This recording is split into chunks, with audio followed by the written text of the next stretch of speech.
जब भी हमें किसी डेटा की सेल्स निकालनी होती है, जब भी हम किसी डेटा का सेल्स डैशबोर्ड निकालते हैं उसको चार्ट के द्वारा, सेल्स डैशबोर्ड अगर चार्ट के द्वारा निकालते हैं तो सबसे पहले हमें वो मंथ लिखना होता है। अगर मंथ की निकालना है तो मंथ के हिसाब से लिख लेंगे और ईयर निकालनी है तो ईयर के हिसाब से लिख लेंगे।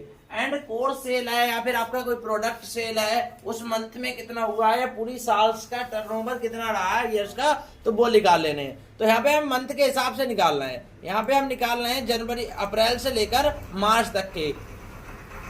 तो अप्रैल से मार्च तक का क्यों निकालना है? क्योंकि जब भी फाइनेंशियल ईयर शुरू होता है वो अप्रैल से शुरू होता है और मार्च में जाकर खत्म होता है।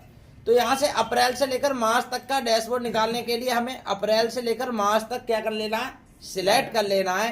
एंड देन हमारे लिए जाना है इंसर्ट पर। इंसर्ट पे हमें बहुत सारे चार्ट मिलते हैं, line chart, pie chart, column chart. तो यहाँ पर हम एक लाइन चार्ट इंसर्ट कर देते हैं। तो अब आप देखेंगे तो यहाँ पर लाइन चार्ट जो है वो दिख रहा है। तो आपको दिख रहा है कि कहाँ पर जो है वो हमारी सेल्स कम हुई है, कहाँ पर हमारी सेल जो है वो ज़्यादा हुई है, कितनी गिरावट आई है, ये सारी चीज़ें यहाँ पर आपको दिखाई दे रही हैं कोर्स के सेल्स के हिसाब से। तो ये रहता है हमारा लाइन चार्ट। ये हमारा सिंगल कंपैरिजन चार्ट है। सिंगल कंपैरिजन चार्ट मतलब होता है कि एक महीने में क्या सेल हुई क्या नहीं हुई, तो ये नॉर्मल तरीके से आपको दिखा देगा। ऐसा नहीं है यहाँ पर कि मल्टीपल प्रोडक्ट है, मल्टीपल वैल्यू का चार्ट है, ये सिंगल कंपैरिजन चार्ट है। तो यहाँ पर आपको सिंगल कंपैरिजन चार्ट आराम से दिखा रहा है आपको। ये आपको ब्लू कलर में जो लाइन है वो घटती बढ़ती दिख रही है। तो घटती बढ़ती का मतलब ये है कि इसने मार्च तक क्या डेटा सेल्स किया, ये सिंगल कंपैरिजन चार्ट है। यहाँ पर आप देखेंगे तो यहाँ पर इसका लाइन का कलर जो है आपको मल्टीपल ऑप्शन मिल जाएंगे चेंज करने के लिए। किसी भी तरह से यहाँ पर लाइन का जो है वो कलर चेंज कर सकते हो, डार्क कर सकते हो, लाइट कर सकते हो।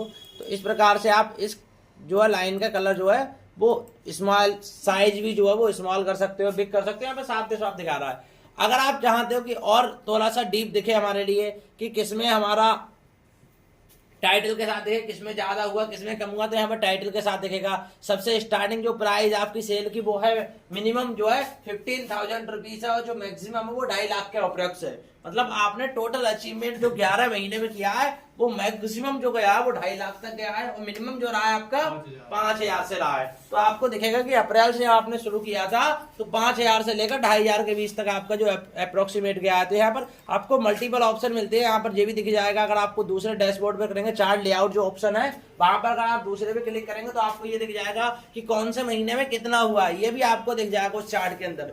तो आप मल्टीपल टैब से चार्ट को इंसर्ट करा सकते हैं। यहाँ पर आपको वैल्यू कंपेयर होती दिखाई देंगी कि कौन से महीने में कितनी वैल्यू घटी, कौन सी बढ़ी। तो ये जो था वो आपका मल्टीपल टैब से डेटा है। आपको यहाँ पर बहुत सारे टैब मिलेंगे जहां पर आप दिखा सकते हो कि कब घट रहा है कब बढ़ रहा है। तो मैं फॉर एग्जांपल यहाँ पर एक ही चीज दिखा दूं, अप्रैल के अंदर यहाँ पर 1,20,000 की हुई है, वहां मैं 2.5 लाख की सेल कर दूं 2 लाख की। तो आप देखेंगे तो अप्रैल के अंदर बहुत ज्यादा टारगेट था, अब था बहुत ऊपर था। ये देखो अप्रैल के अंदर जो बहुत ज्यादा है यहाँ पर देखेंगे आप ये 2 लाख बन के आ गया है। ऐसे ही जहां पर हम देखेंगे कि बीच के अंदर जो जहां पर 1,60,000 अक्टूबर में हुआ है वहां पर हम 2.5 लाख कर देते हैं। कितना कर देते हैं? 2.5 लाख कर देते हैं। तो देखेंगे 2.5 लाख के ऊपर देखो पूरा। तो कुछ इस प्रकार से आप सेल्स का डैशबोर्ड चेक कर सकते हैं, सेल्स का डैशबोर्ड बना सकते हैं। अगर आपको कुछ भी प्रकार का इशू है तो एक बार बता दें, कहीं पे कोई समझ में नहीं आया आपको यहाँ पर मल्टीपल डिजाइन मिल जाएंगे, मल्टीपल लेआउट मिल जाएंगे, मल्टीपल फॉर्मेट मिल जाएंगे। इनको आप ट्राई करेंगे, यहाँ पर आप देखेंगे तो पूरा डैशबोर्ड जो है वो चेंज होता नजर आएगा। तो कुछ इस प्रकार से आप आसानी से ही डैशबोर्ड बना सकते हैं। क्या करना है, टोटल अमाउंट सेलेक्ट करना है, इंसर्ट में जाना है और कोई भी एक चार्ट जो है इंसर्ट कर देना है। तो यहाँ पर आप आसानी से जो है वो डैशबोर्ड को सिलेक्ट कर सकते हैं। एक बार मैं रिपीट कर दूं, यहाँ पर क्लिक करेंगे, चार्ट में जाएंगे, चलो कॉलम चार्ट इंसर्ट करके दिखा देते हैं। तो कुछ इस प्रकार से आप कॉलम चार्ट इंसर्ट कर सकते हैं। ठीक है, तो ये कॉलम चार्ट हो गया। अगर आपका मन नहीं है कॉलम चार्ट इंसर्ट करने का तो ये और भी चार्ट है, वहां पर पाई चार्ट इंसर्ट कर दो। तो पाई चार्ट जो है वो गोल चार्ट होता है, आपको दिखाई देगा कि कौन से महीने में कैसा चार्ट है। तो यहाँ पर पाई चार्ट इंसर्ट हो गया। तो मल्टीपल चार्ट्स है, मल्टीपल चार्ट्स को आप इंसर्ट करके अपनी वैल्यू को कंपेयर करके दिखा सकते हैं, वैल्यू को कंपेयर करके दिखा सकते हैं। देखो यहाँ पर कितना अच्छा कंपेयर करके दिखाया है कि कहाँ पर 10%, 9%, 11%, अलग अलग महीनों परसेंट के हिसाब से, कलर के हिसाब से डिवाइड कर दिया। और यहाँ पर यही नहीं, चार्ट को भी आप 3D दिखा सकते हैं। कितना अच्छा 3D चार्ट बन चुका है। ठीक है, तो इस प्रकार से आप दिखा सकते हैं। आप प्रत्येक चार्ट को अलग ले सकते हैं, किसी को ऐसे दिखा सकते हैं। अगर चार्ट को आपको जूम करके दिखाना है किसी को तो जूम करके दिखा सकते हैं, छोटा करके दिखाना तो छोटा करके दिखा सकते हैं। जैसा आप करना चाहे वहां पर आप किसी भी सिंगल चार्ट को हाईलाइट कर सकते हैं।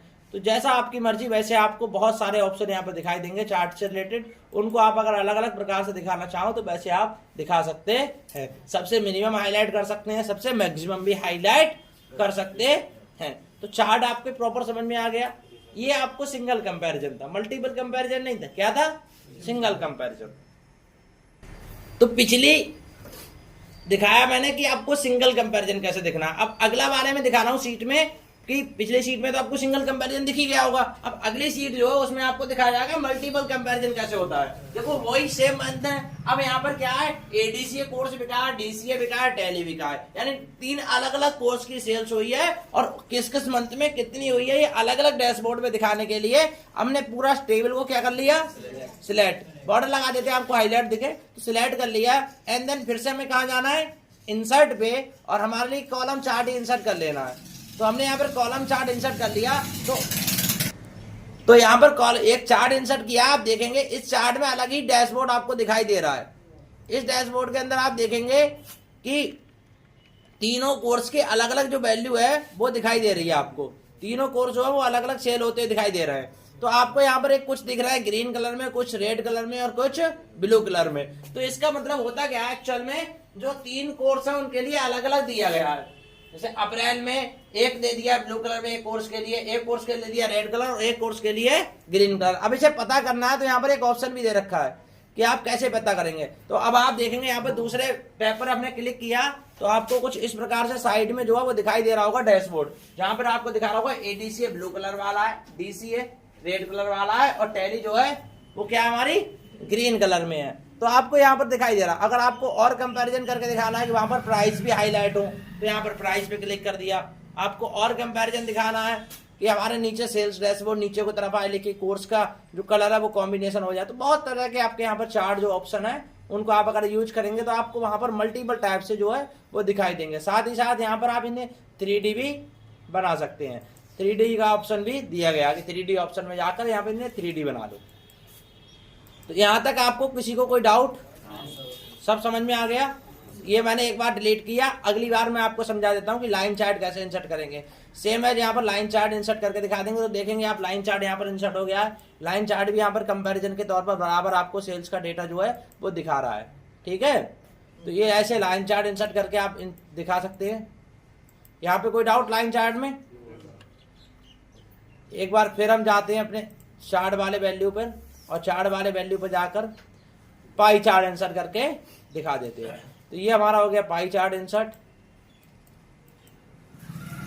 तो पाई चार्ट में जो वैल्यू ठीक ठाक नहीं आ रही है, 1 सेकेंड, वो वैल्यू इसलिए नहीं आ रही है कि हमारा जो डेटा था वो रॉन्ग सिलेक्टेड था।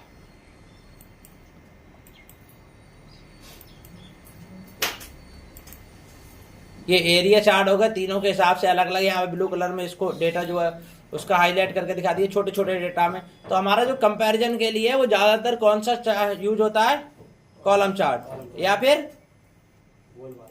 कॉलम चार्ट या लाइन चार्ट। तो जब भी कंपैरिजन करना है तो कॉलम चार्ट या लाइन चार्ट के अंदर आप कंपैरिजन करके किसी भी वस्तु का दिखा सकते हैं। तो यहां तक किसी को कोई समस्या? चार्ट समझ में आ गया, सेल्स डैशबोर्ड पिछला समझ में आ गया, दोनों की आप प्रैक्टिस करेंगे। आज के लिए बस इतना ही।